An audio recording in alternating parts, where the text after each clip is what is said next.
প্রিয় নবীর প্রিয় চাচা হযরতে আবু তালেব তিনি যখন মৃত্যুর পথের যাত্রী, মৃত্যুর পথে যখন যাত্রী আবি তালিব নবী আমার আবু তালেব চাচাজির মাথার কাছে বসে বসে অত্যন্ত আবেদনের স্বরে, করুণ স্বরে চাচাজির বুকের উপরে হাতটা রেখে বললেন, ও চাচাজি, জীবনে আমার জন্য অনেক কষ্ট সহ্য করেছেন, আমার জন্য আপনি অনেক মেহনত করেছেন, আমার জন্য অনেক অর্থ ব্যয় করেছেন, আমার জন্য আপনি অনেক কায়িক পরিশ্রম করেছেন, আমার জন্য আপনি 3 বছর সমাজ থেকে বয়কট হয়ে সেবে আবু তালিব উপত্যকাতে পাহাড়ের নির্জন গুহার মধ্যে আমার সঙ্গে রাত্রি যাপন করেছেন। চাচাজি, আমার জন্য আপনার বয়কট হতে হলো, আমার জন্য আপনাকে ঘর বাড়ি ছাড়তে হলো, আমার জন্য আপনার খাবার কষ্ট পেতে হলো, আমার জন্য আপনাকে অনেক কষ্ট সহ্য করতে হয়েছে। চাচাজি, আপনার সেই কষ্টের অবদান, আপনার সেই মেহনতের অবদান, আপনার সেই খাবার পরার কষ্টের ঋণ স্বীকার করে নিয়ে আমি মুহাম্মাদুর রাসূলুল্লাহ আপনার জীবনে শেষ প্রান্তে দাঁড়িয়ে বলছি, একটা বারের জন্য আপনি পড়ে নিন লা ইলাহা ইল্লাল্লাহ। এই কলমাটা আপনি পড়ে নেওয়ার সঙ্গে সঙ্গে আমি মুহাম্মাদুর রাসূলুল্লাহ আমার সঙ্গে আপনাকে আল্লাহ পাকের জান্নাতে নিয়ে যাওয়ার দায়িত্ব নিয়ে নিলাম।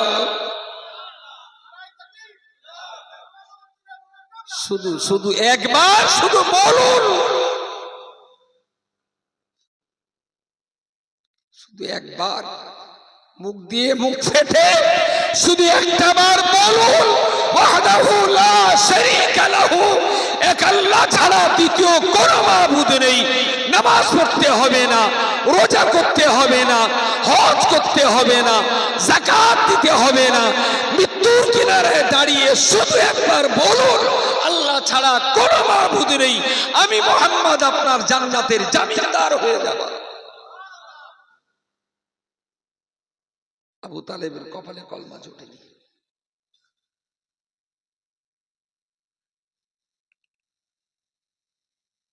বাচ্চা শিশুর মতো হাওয়াও করে কাঁদলেন, বাচ্চা শিশুর মতন গলা ছেড়ে হাওয়াও করে রাসূলুল্লাহ কাঁদছেন। যে মানুষটা জীবনে আমাকে এত উপকার করলেন, কঠিন ময়দানে মাহশারে সেই মানুষটার জন্য আমি কিচ্ছু করতে পারবো না, আমার হাত পা বাঁধা হয়ে গেল, তার জন্য আমার কিছুই করার থাকবে না। আবু তালেব মুখ ঘুরিয়ে উল্টো দিকে নিলেন। রাসূলুল্লাহ ঘুরে আবার আবু তালেবের মুখের কাছে যেয়ে বললেন, চাচা, মন থেকে যদি নাও বলেন অন্তত মুখ থেকে একটা বার বলুন, অন্তর থেকে আল্লাহকে স্বীকার যদি নাই বা করেন অন্তত ঠোঁট দিয়ে একটা বার বলুন যে আল্লাহ এক। আবু তালেব মুখটা ঘুরিয়ে আবার উল্টো দিকে নিয়ে নিলেন।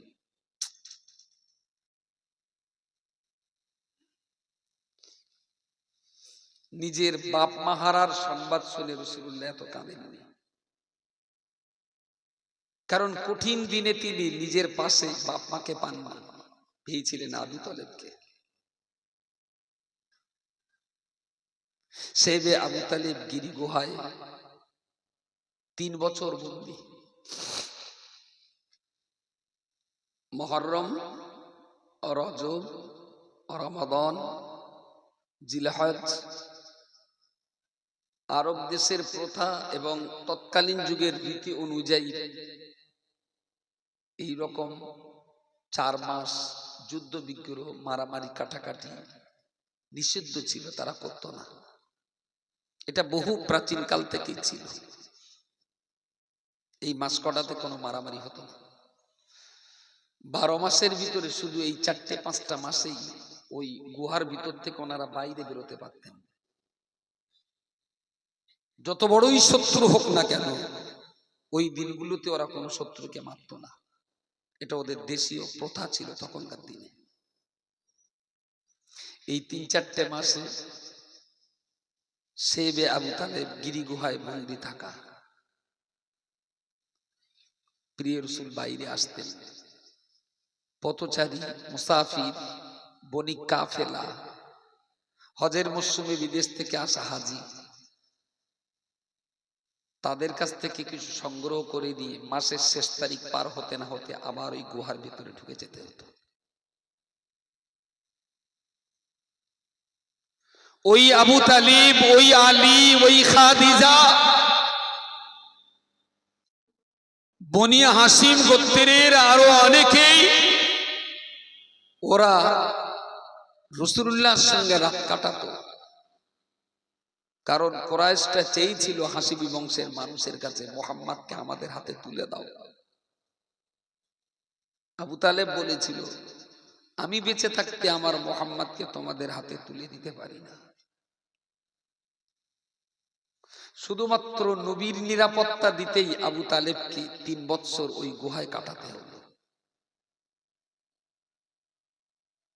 রাত্রে বেলা শুয়ে আছেন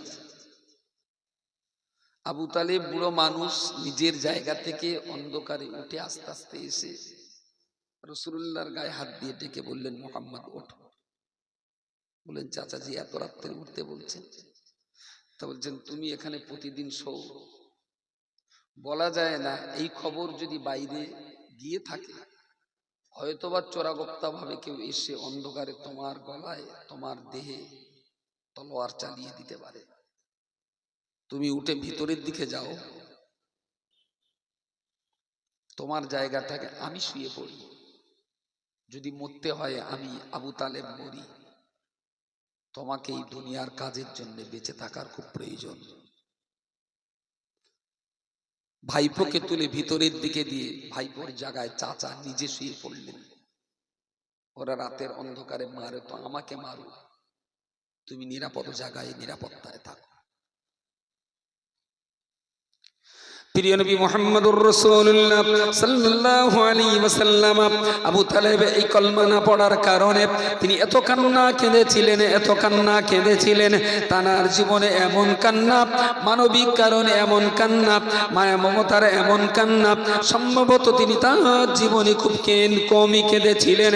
শেষ মুহূর্তে আবু তালেব দুনিয়া ছেড়ে বিদায় নিলেন, কিন্তু তারপরেও নবী মুহাম্মদুর রাসূলুল্লাহ সাল্লাল্লাহু আলাইহি ওয়াসাল্লাম আবু তালেবের জন্য কান্না বন্ধ করতে পারলেন না।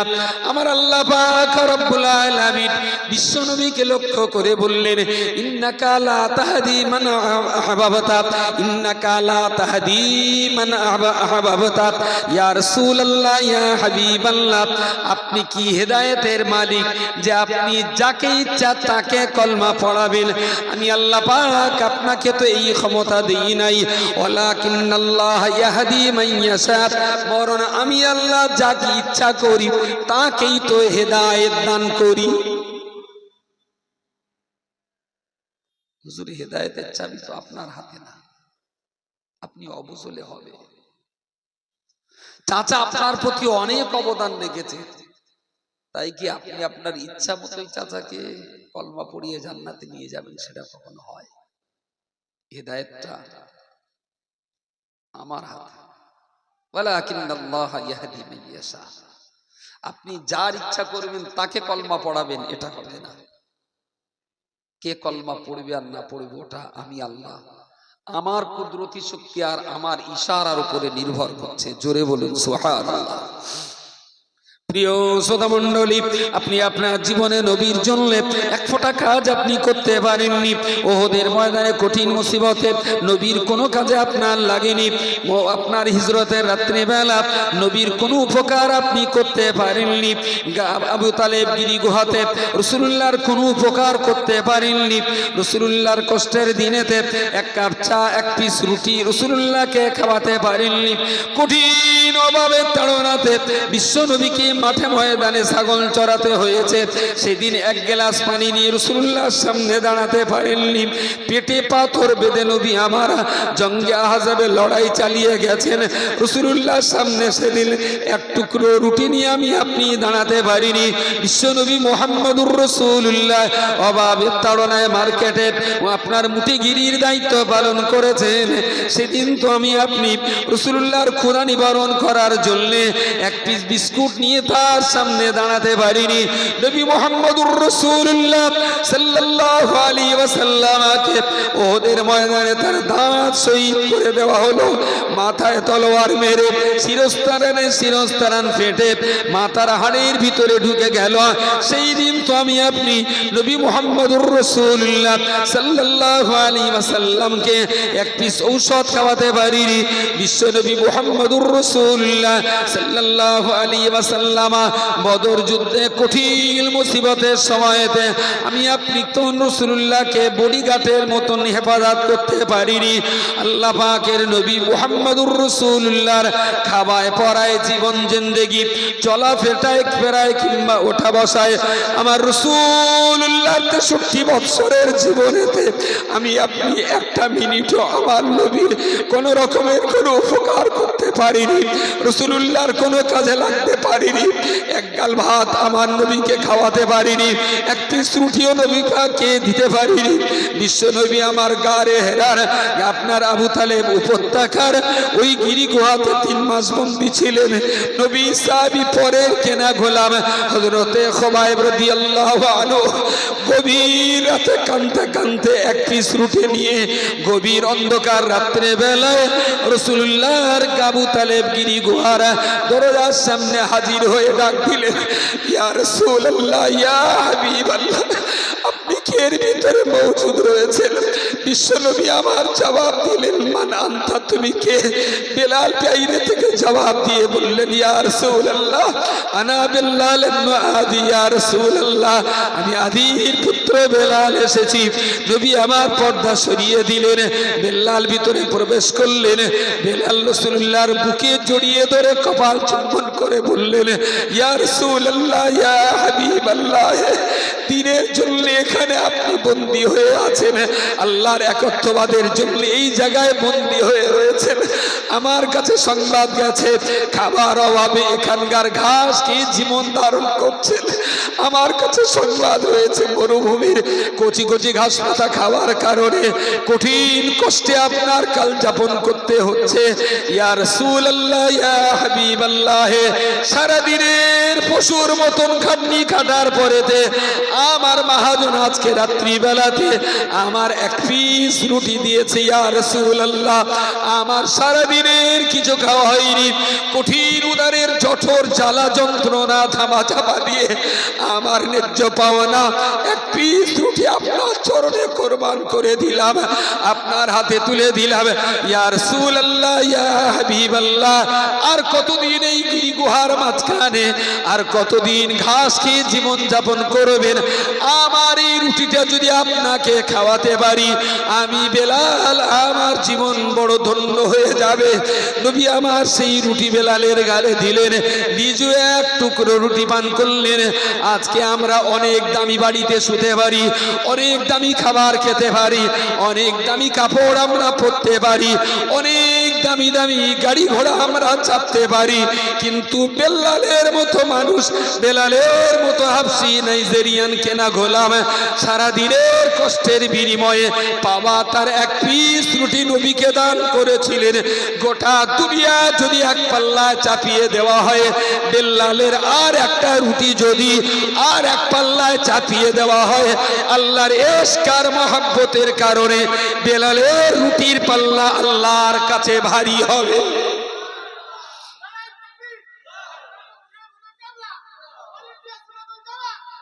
কি করেছি রাসূলের জন্য আমরা?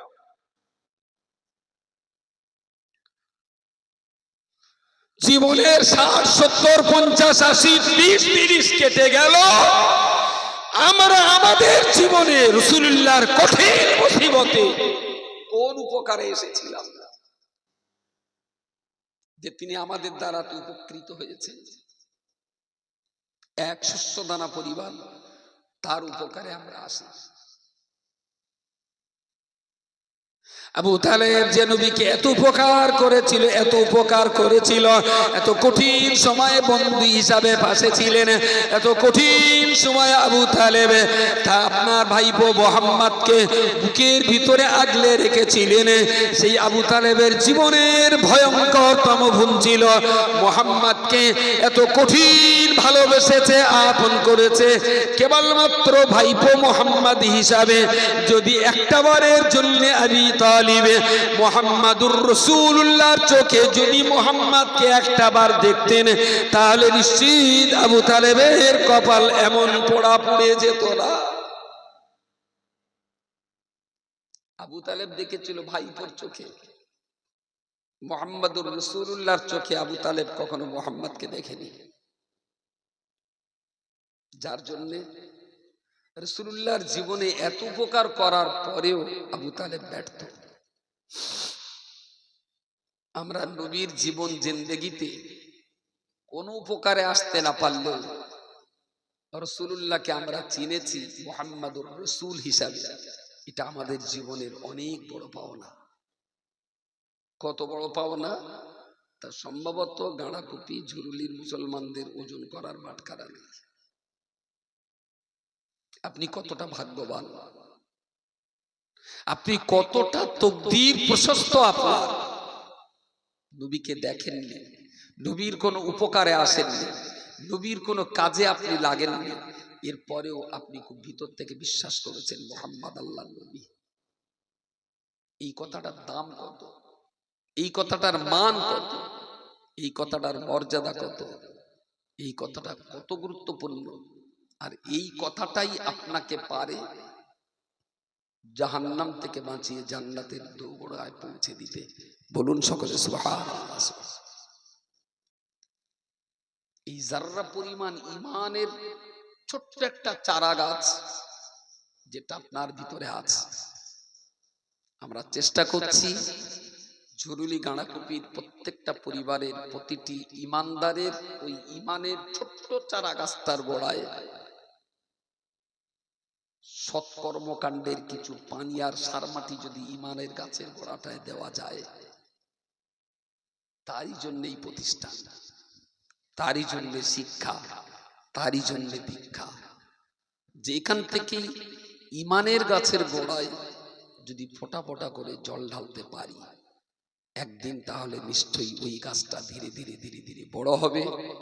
তারই ছত্র ছায়ায় আমাদের ইহকালটাই ভালো যাবে, তারই ছত্র ছায়ায় আমাদের পরকালটাও ভালো যাবে। তাছাড়া আর কি। পৃথিবীটা কদিন, চোখের সামনে কত রাজা ভিখারি হলো আর কত ভিখারি রাজা হলো। কেউ রাজঘরে জন্ম নিয়ে ভিখারি হালাতে কবরে গেছেন, কেউ ভিখারি হয়ে জন্ম নিয়েও ভিখারি হালাতেই কবরে গেছেন। কিচ্ছু সঙ্গে যায়,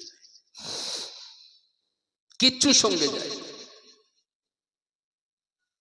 মায়ের পেট থেকে খালি গায়ে উলঙ্গ অবস্থায় জন্ম নিয়েছিলেন, আর কবরে যাওয়ার সময় শুধু কয়েক টুকরো সাদা কাপড় নিয়ে কবরে চলে যাবে।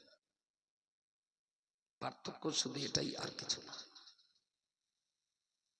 কবরে যাওয়ার আগ পর্যন্ত যতদিন আল্লাহ আমাদেরকে বাঁচিয়ে রাখেন, চাষাবাদ, ব্যবসা বাণিজ্য, আয় রোজগার, কষ্ট মেহনত, পরিশ্রম, এসব কিছুর ভিতর দিয়েও প্রতিদিন একটু একটু করে ঈমান নামীয় গাছের গোড়ায় জল ঢালা দরকার।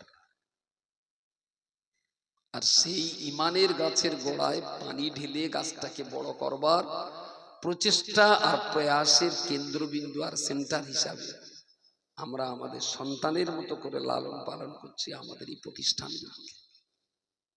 যেখান থেকে গ্রাম সুন্দর হবে, ব্যক্তি সুন্দর হবে, পরিবার সুন্দর হবে, তারই জন্য এই প্রচেষ্টা, তারই জন্য এই লড়াই, তারই জন্য এই সংগ্রাম। আল্লাহ আপনাদেরকে ভালো রাখুন।